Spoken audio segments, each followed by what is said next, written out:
समस्त को नमस्कार। मु अमर प्रसाद एसलीपीएस वेलनेस हेल्थ एडवाइजर।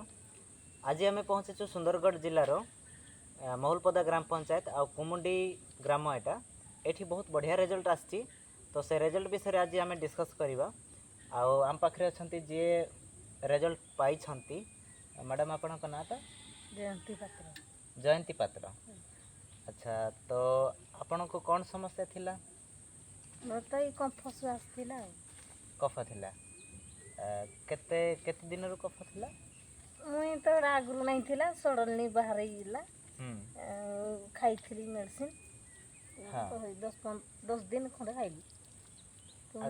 अलग अलग किसी मेडिसिन खाई थिले कि आगु नहीं इरा बाहर खाई बाहर टैबलेट टैबलेट वगैरह डॉक्टर जेंटा देथिले? हां।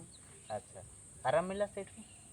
हां माने से ठीक है नहीं ठीक है ठीक लागला हरु पुणी पुनर्बार आउ थरे बाहरला। हां डबल से माने देथिले टैबलेट खाउथली सिरप देथिले। खास कफ माने छाती जाम हे किन होथला देले खाइली टिके भल लागला पुणी आउ थरे बाहरला। अच्छा तो बे मेडिसिन विषय केमते जानले? भाई मेडिसिन विषय रे माने कहले। हां हम सहित अछंती संबार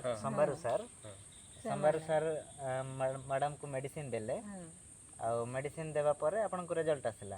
तो मेडिसिन खाइबार केत दिन भीतर आपन को आराम लागला?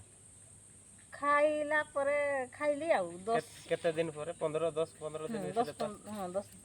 10 दिन आउ 10 दिन एबे पूरा आराम? हां इना टिके खाइबा परे आराम पूरा तो देखो जदी पूरा क्लियर ही साइला दु मुई कहिबी रिजल्ट आउ। तो आगर अपेक्षा टिके इना की भल आउ भल अछि। अब माने पूर्वरु तो माने बहुत माने धैसई हेई कि खास भी बहुत बाहर थिला। खास धैसई कथा कहि नहीं जाम ही दे मो छातीटा।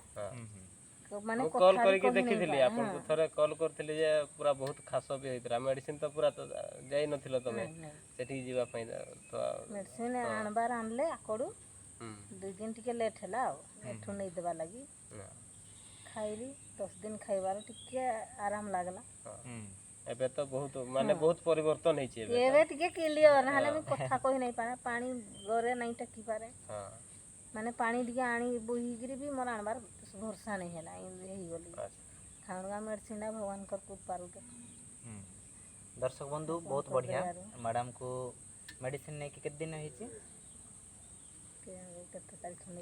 कोड़िए पाखापाखि 20 दिन हो गला पाखापाखि 20 दिन हेलानी आ 20 दिन रे एते आराम मिली मैडम को आरो डोज 3 मास रहिबो। तो 3 मास कंटिन्यू जदी करिवे तो आउरी आराम मिलिबो। तो बहुत बढ़िया रिजल्ट मिली। आ मैडम जो मान को ए भली आउरी श्वास रोग अछि तो से मान को ए मेडिसिन यूज करबा दरकार ना नहीं यूज करी व्यवहार करबा दरकार।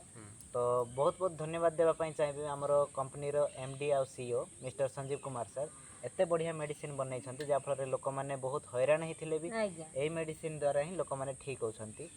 आ लोक मान को मु एया कहबा पई चाहिए जो मानकर भी अन्य कोनोसी रोग अछि आ ठीक हेबा पई चाहछंती एसलीपीएस वेलनेस रो मेडिसिन यूज करके देखंतु आपन को डेफिनेटली रिजल्ट मिलिबो। बहुत बहुत धन्यवाद।